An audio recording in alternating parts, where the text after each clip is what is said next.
Sudah tahu asal batik tulis? Yuk kenali sejarah dan motifnya. Siapa yang tidak kenal batik? Kekayaan tradisi Indonesia ini bahkan bukan hanya aset negara, tapi juga aset dunia yang sudah kukuh. Karena itu per lembarnya pun bernilai cukup sepadan dengan statusnya kini, terutama batik tulis. Batik yang sah sebagai warisan budaya dunia oleh UNESCO pada 2009 menandakan perjalanan panjang batik yang terus bertahan dari masa lalu. Batik terutama batik tulis memiliki sejarah tersendiri pada awal kemunculannya dan masa perkembangannya. Terus diproduksi hingga saat ini yang membuat generasi muda masih menikmatinya. Nah, cerita awal kemunculan batik tulislah yang belum terdengar banyak orang dan mungkin termasuk kamu. Sebagai pecinta batik, jiwa batik pasti akan lebih terasa setelah mengenali asal hidupnya dan ragam coraknya. Untuk itu, yuk simak ulasan lengkapnya di Batik Bejo. Asal mula batik tulis. Batik sendiri mempunyai makna menulis titik yang berasal dari gabungan kata amba dan titik. Sehingga terciptalah istilah batik yang menggunakan teknik seperti menulis dalam pembuatannya. Kesenian menciptakan kain batik muncul pertama kali di Indonesia. Khususnya pada era Kerajaan Majapahit saat menguasai Pulau Jawa. Meskipun batik tulis menjadi akar budaya Indonesia, teknik membatiknya sendiri bukan lahir secara spontan di masa kerajaan. Menurut berbagai catatan, teknik menulis titik seperti namanya telah ada jauh sebelum menyebarnya kesenian batik di Indonesia. Dari Kerajaan Majapahit yang kental dengan budaya dan ajaran Hindu, setidaknya ada sedikit clue yang bisa kita tangkap. Teknik membatik kemungkinan lahir dari daratan India, Bangladesh, atau Sri Lanka.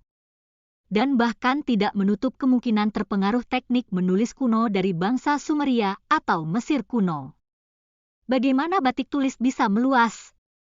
Seiring berkembangnya zaman, penggunaan batik tulis tidak hanya khusus bagi keluarga keraton dan pemerintah. Para pegawai atau pengikut yang tinggal di luar kawasan keraton pun juga dapat menggunakan pakaian ini. Di titik inilah penyebaran batik tulis bagi kalangan lain sedikit demi sedikit meningkat hingga mampu menjangkau semua lapisan masyarakat. Salah satunya dengan mengembangkan teknik kerajinan membatik dari dalam keraton. Untuk coraknya sendiri tentu tidak 100% original seperti corak yang berkembang di kalangan strata sosial atas. Batik tulis yang semakin meluas cenderung memiliki corak yang lebih bervariatif menurut objek yang pengrajin lihat. Seperti potret alam, hewan atau bentuk-bentuk simetris dan asimetris yang khas. Motif-motif khas batik tulis. 1. Motif Sido Asih. Motif ini memiliki tampilan yang cukup rumit sehingga untuk membuatnya hanya bisa dengan cara lukis canting. Biasanya menggunakan potret gambar tumbuhan atau gunung dengan desain lebih estetik. Warna khasnya pun tidak jauh dari nuansa batik tradisional yang mengandalkan kombinasi coklat tua, hitam, dan putih. Sedangkan, untuk penggunaan saat ini, produksi Sido Asih marak menjadi pakaian-pakaian formal. Corak yang kental ini tergolong cukup populer karena keindahannya yang tidak ada pada batik-batik bergaya modern. Bagi masyarakat suku Jawa, batik tulis Sido Asih terkenal untuk menemani acara pernikahan, khususnya untuk pengantin wanita. Sedangkan, untuk penggunaan saat ini motif ini kebanyakan dibentuk menjadi pakaian-pakaian formal. 2. Motif Sekar Jagad. Masih mengadopsi potret alam, namun bedanya lukisan kembang atau bunga menjadi pilihan motif sekar jagad. Kembang merupakan representasi keindahan dunia. Ketika kain motif batik ini berubah menjadi pakaian, harapannya keindahan pribadi yang memakainya pun ikut terpancar. Terlebih sekar jagad lekat dengan warna coklat, hitam, dan putih yang membuatnya tampak elegan. Sehingga tak jarang bentuk jadi kain ini menghasilkan pakaian rapi dan pas untuk menunjukkan pesona keprofesionalan diri. 3. Motif 7 rupa Pekalongan. Ini dia salah satu motif pengembangan batik hasil akulturasi budaya asli Pekalongan dengan budaya masyarakat pendatang. Bagi kamu peminat batik tulis tapi tetap ingin bergaya stylish, 7 rupa bisa menjadi pilihan tepat. Selain penuh dengan corak keragaman tumbuhan, pemilihan warna pada setiap kainnya juga lebih berani menggunakan warna terang.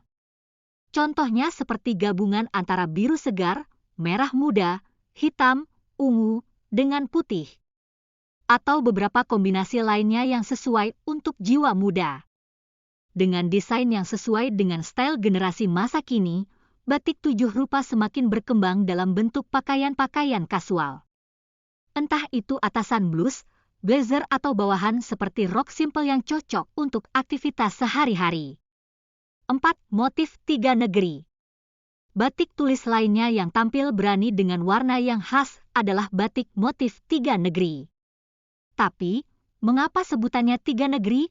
Ya, konon katanya istilah tersebut memang muncul dari penggabungan 3 budaya berbeda. Pertama, warna merah merefleksikan tradisi masyarakat Tiongkok yang berkembang di daerah Lasem. Kedua, warna biru indigo cerminan corak khas Belanda, dan coklat yang kental dengan suasana batik Jawa.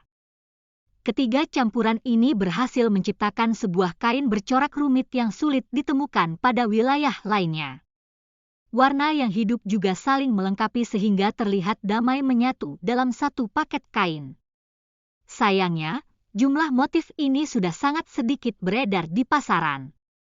Bahkan sampai harganya pun mencapai nominal angka yang cukup fantastis, loh. Baca artikel lengkapnya di link deskripsi.